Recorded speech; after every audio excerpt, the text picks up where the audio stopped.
Hello student, आप सभी का आर एजू सेंटर में स्वागत है। आज मैं मौर्य साम्राज्य के पतन के कारण से संबंधित वीडियो लाई हूँ। तो शुरू करते हैं वीडियो। मौर्य साम्राज्य के पतन के महत्वपूर्ण कारणों का वर्णन। मौर्य साम्राज्य के शासक अशोक की मृत्यु 232 ईसा पूर्व हुई थी। इसके बाद से ही मौर्य साम्राज्य का पतन शुरू हो गया था और अंतिम मौर्य शासक बृहदत्त की उनके सेनापति पुष्यमित्र शुंग ने 185 ईसा पूर्व हत्या करके मौर्य साम्राज्य का अंत कर दिए थे और शुंग वंश की स्थापना किए थे। मौर्य साम्राज्य के पतन के कई कारण थे।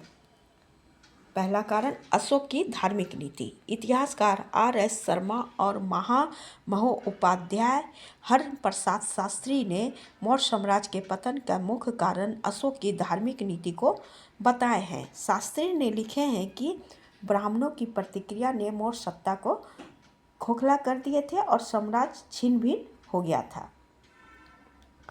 इस मत को रोमिला थापर ने खंडन करते हुए लिखे हैं कि अशोक की साम्राज्य नीति बौद्ध पक्षपाती थी, ना ब्राह्मण विरोधी। कोई भी उसे स्वीकार करने या अस्वीकार करने के लिए स्वतंत्र था। पुष्यमित्र द्वारा मौर्य वंश का अंतिम शासक बृहदत्त की हत्या करना महत्वाकांक्षी सेनापति का विद्रोह था और ऐसा कोई भी प्रमाण नहीं मिलता है जिससे पता चले कि पुष्यमित्र को ब्राह्मणों का समर्थन प्राप्त था। अशोक के शिलालेख से भी पता चलता है कि अशोक ब्राह्मणों का आदर करते थे। अशोक की शांतिप्रिय नीति। डॉक्टर हेमचंद्र के अनुसार मौर्य साम्राज्य के पतन का कारण अशोक की शांतिप्रिय, अहिंसा और धर्म विजय की नीति थी। कलिंग की विजय के पश्चात धार्मिक क्रांति के प्रयास के कारण मगध अपनी छवि खो दिए थे। परिणाम स्वरूप राजनीतिक विनाश हुआ। प्रोफेसर नीलकंठ शास्त्री इससे असहमत हैं। इनका कहना है कि अशोक की शांतिप्रियता में कट्टरता नहीं थी।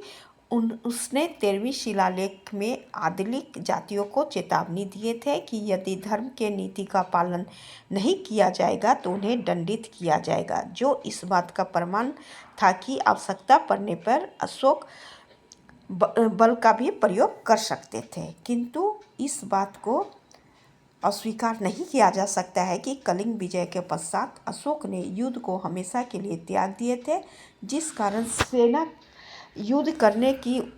में युद्ध करने की उत्साह ठंडा पड़ गया था और उनकी शक्ति भी कमज़ोर हो गई थी, जिसके परिणाम स्वरूप यह निकला कि अशोक की मृत्यु के पश्चात साम्राज्य शक्तिहीन हो गया।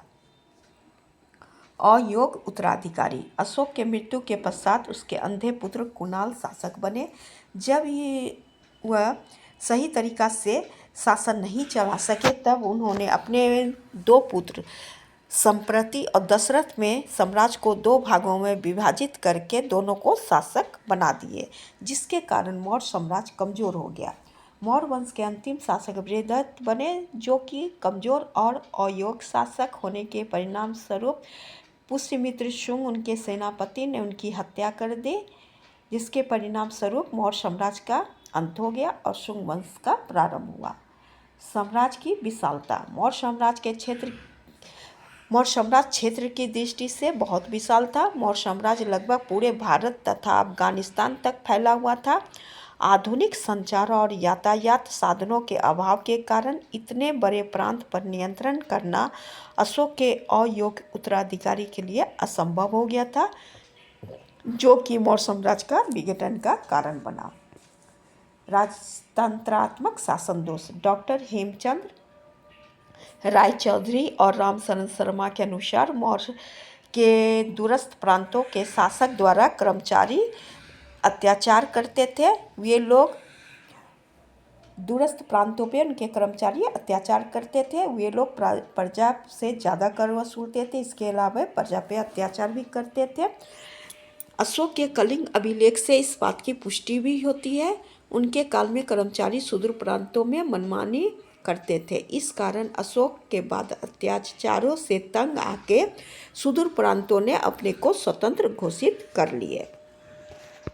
मध्य तथा पश्चिम एशिया की बढ़ती शक्ति। 3री शताब्दी ईसा पूर्व मध्य तथा पश्चिम एशिया में महान राजनीतिक एवं सैनिक परिवर्तन हो रहे थे, जिसका प्रभाव भारत पर भी पड़ रहा था। भारत की सुरक्षा के लिए आवश्यक था कि भारत के पश्चिम उत्तर सीमा पर केंद्रीय सरकार को मजबूत नियंत्रण रखा जाए, केंद्रीय सरकार का। किंतु अशोक के उत्तराधिकारी ने पश्चिमी उत्तरी सीमा की सुरक्षा का सर्वथा उपेक्षा किए। इस कारण मौर्य साम्राज्य पर यवन जैसे देशों का आक्रमण हुए और अशोक के उत्तराधिकारी इन विदेशी आक्रमणों से अपनी साम्राज्य की रक्षा नहीं कर सके। परिणाम स्वरूप मौर्य साम्राज्य धाराशाही हो गया। लोहे के औजार और हथियार का विकास। राम शरण शर्मा के अनुसार लोहे के औजार और हथियारों का बाहरी प्रांतों में नियमित प्रयोग तथा मौर्य साम्राज्य का ह्रास और पतन साथ साथ हुआ। लोहे के प्रयोग से मध्य भारत में शुंग वंश, कण्व वंश, कलिंग में चेदी वंश और दक्कन में आंध्र सातवाहन राजवंश का उदय हुआ और ये लोग अपने शक्ति काफ़ी मजबूत कर लिए थे, जिसके कारण इन प्रांतों ने मौर्य साम्राज्य से स्वतंत्र खुद को कर लिए और मौर्य साम्राज्य का यह पतन का कारण बना।